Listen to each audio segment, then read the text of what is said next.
Baik, Assalamualaikum warahmatullahi wabarakatuh. Pada hari ini, pada pertemuan ini kita akan belajar menghitung kontur ya, menghitung bagaimana kemiringan lahan berkontur. Oke, kita mulai saja. Ini ya, di sini saya akan tampilkan dulu ada tabel klasifikasi kemiringan lereng. Ini dibagi ke dalam 5 kelompok satuan morfologi menurut Desaunet tahun 1977. Sebenarnya banyak yang membuat klasifikasi mengenai kemiringan lereng. Ada yang beberapa tipe, ada yang hanya 3 kelompok klasifikasi saja, ada yang 4 kelompok klasifikasi saja.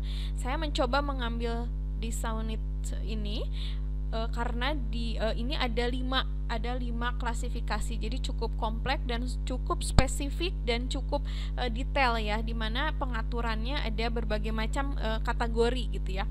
Di sini mulai ada yang kategori kemiringannya, menghitung persentasenya mulai dari kurang dari 2%, itu kondisi daerahnya artinya adalah datar dan biasanya menggunakan warna kuning gitu ya. Kemudian untuk yang kemiringannya 2-8%, itu artinya gelombangnya adalah lemah atau biasa menggunakan warna orange gitu ya.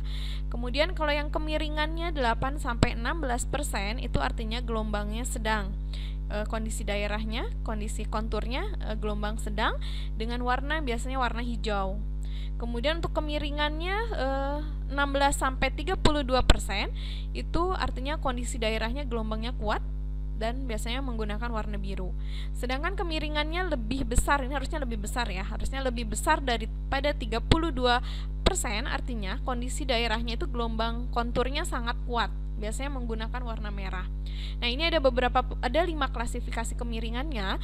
Biasanya kalau untuk bangunan, untuk daerah lahan kontur yang bisa didirikan bangunan itu biasanya di datar sampai dengan gelombang kuat. Di kondisi daerah yang datar sampai dengan bukan gelombang kuat ya, gelombang sedang ya. Dari kondisi daerah datar sampai dengan gelombang sedang itu memungkinkan untuk didirikan bangunan. Sedangkan untuk gelombang kuat sampai dengan gelombang sangat kuat itu tidak memungkinkan untuk didirikan bangunan ya. Jadi hati-hati kalau untuk yang nanti kemiringannya ternyata persentasenya di antara 16 sampai dengan 32 atau lebih dari 32, itu hati-hati, itu tidak memungkinkan untuk didirikan bangunan.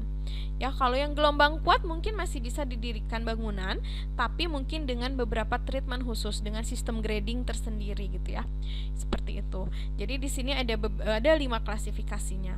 Nah, untuk menghitung kemiringan lereng itu bisa menggunakan 2 cara ya, bisa menggunakan persentase atau juga menggunakan derajat. Di sini ada konversinya ya. Jadi hubungan antara persentase kemiringan lereng dan besar sudut yang terbentuk ini ada konversinya. Misalkan kalau kemiringannya 5%, dia konversi di konversi sudutnya adalah 3 derajat. Kalau misalkan dia kemiringannya adalah 15%, maka besar sudut yang terbentuknya adalah misalkan di sini 4 derajat. Jadi ada konversinya ya. Jadi boleh silakan menggunakan perhitungan kemiringannya itu dengan persentase atau dengan besar sudut yang terbentuk, boleh silahkan. Sama saja karena hasilnya juga akan sama saja gitu ya. Nah, kemudian di sini ini ada konversi dari derajat ke persentase gitu ya. Kalau persentasenya 0%, berarti dia sudutnya adalah 0.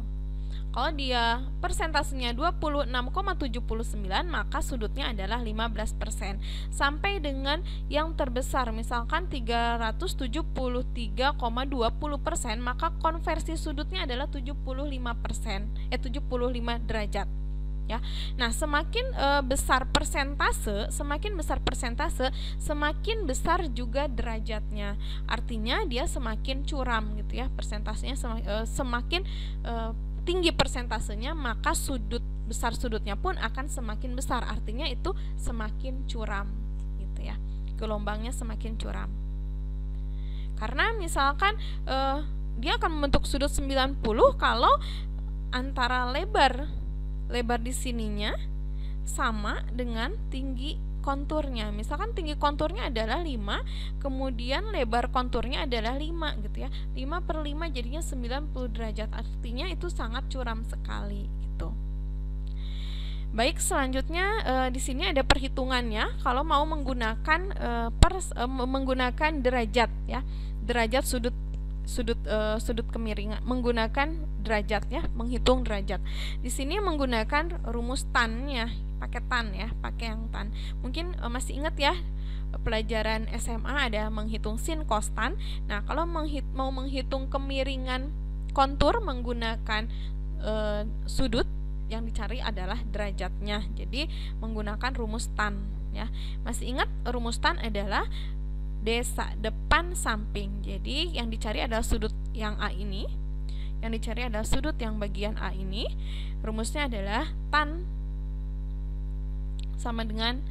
X sama dengan bagian depan ini, depannya area BC ini kita cari dari interval konturnya dan dibagi samping. Samping ini adalah lebar konturnya. Lebar konturnya berapa? Nah, itu dicari tannya. Depan dibagi samping. Jadi tan X sama dengan tinggi interval antar kontur dibagi lebar konturnya. Seperti itu. Nah, saya akan langsung saja beri contohnya ya, mungkin biar lebih aplikatif, biar lebih paham. Kita lihat contohnya. Di sini misalkan saya akan memotong kontur gambar ini ya, kontur ini. Secara kasat mata kita bisa lihat area yang lebar konturnya cukup lebar itu kemungkinan dia kemiringannya landai. Sedangkan yang konturnya, lebar konturnya rapat, dia diperkirakan kemiringannya curam. Ya, jadi semakin rapat kontur kemiringannya semakin curam. Tapi semakin renggang kontur biasanya itu kemiringannya semakin landai gitu ya.